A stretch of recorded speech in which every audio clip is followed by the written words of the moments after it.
৬৩ বছর ধরে বাঁশিকে এভাবেই সাথে নিয়ে পথ চলা দিনাজপুরের নবাবগঞ্জের আব্দুল্লার। শাস্ত্রীয় সঙ্গীত থেকে শুরু করে পদাবলী, যাত্রাপালা সহ কোন ধরনের সুর রপ্ত করেননি তিনি।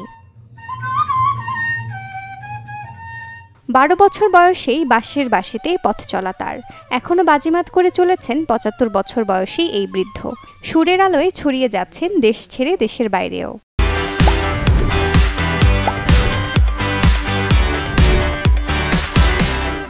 কীর্তনও তো যাই, পদাবলী তো বাজাই, তারপর যাত্রা তো যাই, মানে যেখানে সেখানে কোনো কথাবার্তা নেই। ওই যে বাঁশিগুলো যখন বাজাই তখন আমাকে পারিশ্রমিকটা দেয়। আগে তো তখন মনে করো যে ধরো ৩ টাকা, কেউ ২.৫ টাকা, কেউ ১.৫ টাকা এরকম করে দিত। এখন তো আর সেটা নাই। এখন যেটা চাই সেটা মনে করো যে ১,৫০০ করে টাকা দেয়, আবার ১,৫০০ টাকা দেয়, কেউ ১,০০০ দেয়, কেউ ৫০০ দেয়। কারণ ভারত থেকে আমাদের বালুঘাট থেকে নিয়ে গেল, ভারতেই আমি না হলেও ৭টা বছর ওখানেও বাঁশি জোর করছি, ছাড়ি নাই। কিন্তু এই বাঁশিটা আমি ছাড়ি নাই বাবা। এই বাঁশিটা কিন্তু আমার এটাই হলো সঙ্গের সাথী। পারিশ্রমিকের কথা না ভেবে যে কোনো সাংস্কৃতিক অঙ্গনে আমন্ত্রণ পেলে এখনও ছুটে যান প্রিয় বাদ্যযন্ত্রটি নিয়ে। সাংস্কৃতিক জগতে ৬৩ বছর পার করেছেন আব্দুল্লাহ। এরপরেও হয়নি শিল্পী ভাতা। শিল্পচর্চার প্রতি সম্মান জানিয়ে শিল্পী ভাতা নিশ্চিতের দাবি জানান সচেতন নাগরিকরা।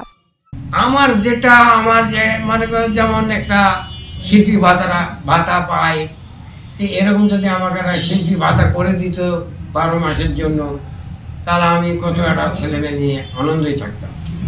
সেটা বাবা আমাকে দেয়নি। বংশীবাদক হিসাবে স্বীকৃতি পাওয়ার পরেও উনি এখন পর্যন্ত কোনো ভাতা বা শিল্পী হিসাবে স্বীকৃতি না, এটা ভারী দুঃখজনক। এই বয়সেও উনি এই বাঁশি বাজান এবং শখের বশবর্তী হয়ে উনি স্কেলে এবং নিয়মতান্ত্রিকভাবে বাঁশি বাজান। আজকের দিন পর্যন্ত ওনার ভাতা হয়নি। আমি চাই যে অন্ততপক্ষে আব্দুল্লাহ সাহেবের ভাতা যেন নিশ্চিত হয় এবছর। বাঁশির প্রচলন টিকিয়ে রাখতে বিনা পারিশ্রমিকে অনেককে শিখিয়েছেন সুর, যা রপ্ত করে অনেকেই এগিয়ে চলছেন সামনের দিকে। Desk report, channel 24।